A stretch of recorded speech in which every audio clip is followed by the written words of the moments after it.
untuk menu masakan hari ini tentunya harus sehat ya. Dan yang namanya sehat itu tidak mesti mahal. Kita akan masak apa Dr. Nisa hari ini? Nah, kita akan masak ikan tongkol dan labu siam. Nah, itu dia. Ini makanan yang bisa diolah menjadi makanan yang murah, Betul. sehat, dan juga enak. Iya. Tapi tentunya bukan saya yang masak, Dok. Saya tahu nih, yang masak yang selalu memposting story sreng-sreng time. Wah, kita ini dia, sreng-sreng time hari Dr. ini. Diana Suganda, dokter gizi klinis. Pagi dok, apa kabar? Halo, Dr. Diana Suganda. Pagi Dokter Haika. Pagi. Siap ya, Nah, kita dok, masak-masak ini nih. hari ini kita mau memasak menu sehat ya. Yes. Dan kita akan masak ikan tongkol nih dok ya, Nah. dan labu siam serta Ya. tempe. Yes, Oke. jadi memang hari ini saya mau masak yang spesial. Kenapa spesialnya ini? Dalam misalnya kita masak 2 menu doang, tapi semua zat gizinya udah masuk nih. Betul. Nanti kita langsung masak aja. Boleh kita Ya. mulai langsung? Boleh dok. Oke, Nah, ayo Dok. ini saya kita punya mulai. tongkol. Ya, Di- sekarang saya mau masak tongkol sama tempe langsung. Iya. Jadi protein hewani dan nabati Oke. sekaligus. Jadi ya. ikan tongkol ini kaya akan protein hewani dok Protein ya. hewani, Oke. terus dia ada omega 3-nya, Dok. Iya. Omega 3-nya tinggi. Wah. Jadi nggak melulu kita Salmon harus ya? beli salmon. Mahal ya salmon. Loh, salmon itu. itu kan nanti ya lebih costly ya. Sedangkan kalau Oke. ikan tongkol begini paling di pasar Oke. ini nggak nyampe 10.000 Dok. Iya. Nggak nyampe 10.000. Oh, ini sih nggak nyampe 10.000, Nggak Dok? nyampe 10.000. Wah, murah Oke. banget dan kaya Betul. omega 3 dan Iya. juga Kita protein pakai. hewani. Tapi Iya. Dok, ngomong-ngomong Ya. soal omega 3 nih, Dok. Ya. Katanya ikan tongkol ini bermanfaat menjaga tekanan darah tetap stabil. Fakta atau mitos? Itu fakta dong pastinya. Fakta. Ya. Fakta. Nah, ikan tongkol sendiri tadi selain mengandung Ya. omega 3-nya tinggi, loh omega 3 itu kan akan ngebantu untuk apa? Untuk peredaran darah. Betul. Jadi si sistem peredaran darah kita akan lebih bagus, ya kan? Terus juga kemudian dari sisi proteinnya, kemudian vitamin mineral. Suka pedas nggak Dok? Suka dok, suka banget. Pedas ya Nis ya? Suka, Nah, dong. dari vitamin mineralnya juga lengkap, Oke. sehingga bisa menjaga tekanan darah, sehingga bisa menjaga untuk Oke. penyakit yang lain. Bu.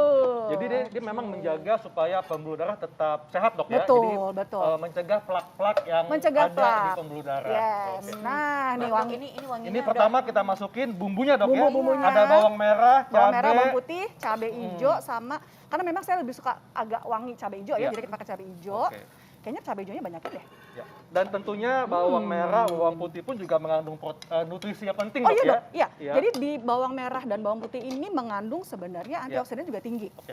Ya. Wangi banget. Terkait dengan penggunaan minyak dok, ini kan Yes. minyak identik dengan yang tidak sehat dok ya. Nah ini bagaimana dok penggunaan minyaknya nih? Iya, tadi kalau misalnya pemirsa juga lihat, saya Ya. pakai minyaknya bener-bener minimize banget. Sedikit ya? Jadi untuk satu kali masak ini, satu Ya. kali tumis, paling cuma Oke. 1 sendok teh. Nah kalau gitu, Nah. makanya nih hemat banget ya, karena minyak kalau sedikit penggunaannya kita bisa minta tetangga. Bahkan juga bisa cuma disemprot-semprot ya, Dok ya? Semprot-semprot, biasanya saya di rumah juga saya spray-spray aja. Nih saya Oke. pakai cabai tomat hijau ya, biar wangi Ya. sedikit. Sama nih yang penting ya, bumbu-bumbu Ya. dapur serai. Sama ada yang namanya daun jeruk. Oke. Nah, ini bikin makanan Ya. makin wangi, Makin nih, wangi, Dok. Ya, Dok, bukan cuma ini ya. kembali dok terkait ikan tongkol. Ini Yes. kan kaya akan protein. Ya. Jadi ikan tongkol ini baik untuk memelihara fungsi kesehatan organ mata, Betul, otak, betul. dan Jantung, jantung hati. juga. Betul, dokter, Ini betul. fakta mitos dok, fakta Ini berarti ya? fakta, pastinya Oke. fakta. Apalagi sebenarnya untuk anak-anak ya Dok ya. Ya. Untuk anak-anak ini juga udah boleh loh diperkenalkan dengan ikan tongkol. Hmm. Ya, tapi memang saran saya untuk Ya. pengolahannya tidak digoreng. Oh. Biasanya nih kita kalau masak tongkol, ya ini Ya. kadang suka dicemplung di telur terus Digoreng. digoreng. Akhirnya protein, lemaknya juga akan Iya. berkurang. Apalagi Nah. kalau tongkol balado dok enak. Digoreng dulu baru kasih balado Iya, ya. iya. Misalnya mau bikin tongkol balado nggak masalah Nggak Dok. masalah ya. Tapi jadi tongkolnya ini kita kukus aja atau kita bisa beli yang model udah matang dipindang begini. Jadi nggak perlu digoreng. Ini mau Iya. semuanya aja ya. Ya, silakan dok. Nah, Wah ini meskipun pakai masker ya, wanginya wanginya. sedap banget pemirsa. Seruangan nih semuanya pasti pada Yes, lapar di ruangan yes, ini yes, ya. Ini aromanya sampai ke ruang panel loh. Jangan pada kesini ya di Iya. panel ya. Tambah kecap. Nah, Tambah ini kecap juga dok, manis. kecap kan katanya juga tinggi kalori dok ya karena manis. Nah, ini bagaimana dok penggunaan kecapnya Oh, nih? kalau penggunaan kecap biasanya untuk satu kali masak ini paling banyak saya pakai 2 sendok makan. Oke. Itu masih aman kok. Ya, per 1 sendok makan sekitar 50 kalori masih aman. Oke. Ya. Kalau kecap asin gimana, Dok? Kecap Perlu asin? dikasih juga nggak? Kalau di sini saya nggak pakai kecap asin, saya pakai ini saus tiram ya. Iya. Nah, untuk saus tiram ini kan juga biasanya udah asin nih. Opsional. Ya, jadi untuk pemberian gula, Iya. garam, serta mungkin ada bumbu tambahan lain, kaldu jamur seperti Iya. itu belakangan aja. Iya. Wah. Tapi ya kalau saya nih supaya bisa menikmati makanan yang manis, Ya. saya tergantung siapa yang masak nih. Oh, gitu. kalau ini berarti dokter makin Diana manis ya. pasti bisa ya, Pasti langsung manisnya jadi manis. bertambah gitu ya. Jadi bertambah manisnya. Nah, ini sejumput-sejumput aja. Karena tadi udah pakai kecap manis, udah pakai saus tiram, biasanya udah agak gurih. Oke. Jadi Jadi boleh pakai masukin gula juga dok ya? Lada, gula, garam sedikit, sejumput. Sedikit ya, sejumput ya. Nah, rasanya kalau yang lebih keren tuh set gitu ya. Oh, set ya. Jadi ini untuk menambah rasa aja dok. Menambah rasa Iya. ya. Ini juga udah mulai harum. Nah, kalau ikannya sebenarnya kan ikan tongkol yang seperti ini udah matang dok. Oke. Karena dia udah dipindang, jadi nggak usah Iya. terlalu lama.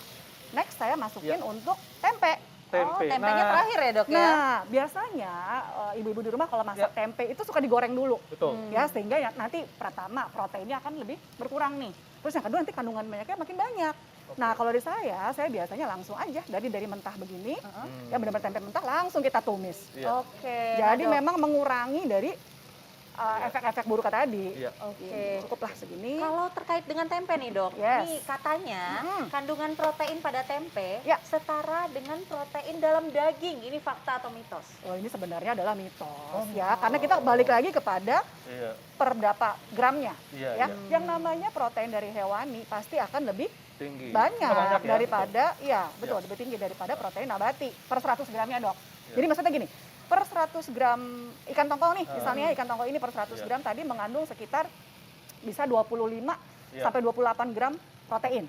Sedangkan kalau per 100 gram si tempenya nggak nyampe, ya paling 8 sampai 10 Iya. gram aja. Jadi jauh dok. Iya, oke. Ya, dok, ini kan memang kita tahu bahwa tempe ini adalah makanan sehat, dok ya. Yes. Meskipun proteinnya tidak sebanyak hewan, protein hewan. Ya. Tapi, dok, katanya konsumsi tempe dapat menurunkan risiko penyakit diabetes, penyakit jantung, dan menjaga berat badan. Ini fakta atau mitos, dok? Itu fakta, asal dimasaknya benar tadi. Nah, Ya. digoreng ya? Kalau digoreng ya dibikin mendoan, dibikin begitu, akhirnya kita dapat masak banyak Betul, lemaknya. lemaknya. Akhirnya malah risiko penyakit jantung Iya. koroner. Tapi kalau ditumis-tumis seperti ini saya rasa malah jauh lebih sehat. Kita dapat Oke. efek dari flavonoid juga dulu. Iya. Kan dari soynya sendiri kan antioksidannya tinggi. Betul. Nah, Tumis dengan minyak yang cuma tadi 2 sendok Ya. teh ya dok ya. paling saya cuma paling banyak kalau misalnya segini 1 sendok makan paling banyak. Jadi ini kalau Ya. istilahnya kalau kita memasak dengan bahan yang Ya. minimalis ya, itu masak cantik istilahnya. Masak Masak cantik ya kan, dan hemat juga. Iya. Dan sebenarnya kita nggak perlu rebutan beli minyak ya. Jadi mau minyak goreng kemarin repot, susah, ya Iya. masih aman lah. Iya. Nah, ini wanginya udah enak. Ini ada air sedikit mestinya nih. Ya, ada oke. air sedikit kalau suka Iya. nyemek-nyemek ya, agak-agak basah gitu ya, supaya bumbunya menyerap sedikit. Nah, tinggal kecilin Iya. api. Wah. Dan tinggal dikasih kecilin air ya, Dok, api, ya? Kasih air sedikit. Oke, dok, Nah. ini masih penasaran nih soal Ya, tempe nih, ya, dok. ya, Ini ya. ada fakta mitos. Terakhir, tempe Ya. katanya bisa menjadi pilihan makanan penambah darah. Ini fakta atau mitos? Oke, sebenarnya ini adalah mitos. Oh, Mitos. Kenapa? Ya. Ya, tidak bisa seketika menambah darah sebenarnya ya, Iya. karena oke, kalau kita ngomong penambah darah itu biasanya zat besi, ya kan, zat besi. Nah, memang dalam tempe ada zat besi, tapi zat besinya kan zat besi yang non hem, jadi memang Betul. lebih susah dok untuk diserap. Iya. Kalau memang kita mau naikin nambah darah, ambil dari zat besi yang hem. Oke. Bisa dari mana? Dari sumber hewani, Oke. mau dari api, mau dari daging, itu lebih gampang tuh untuk ngambil zat besinya. Wah, ini udah mau selesai, dok ya? Udah mau Wah, matang. nanti kita akan icip-icip ya. Dan setelah ini akan ada menu kedua menggunakan labu siam. Seperti apa? Tetap di Hidup Hidup Sehat. sehat.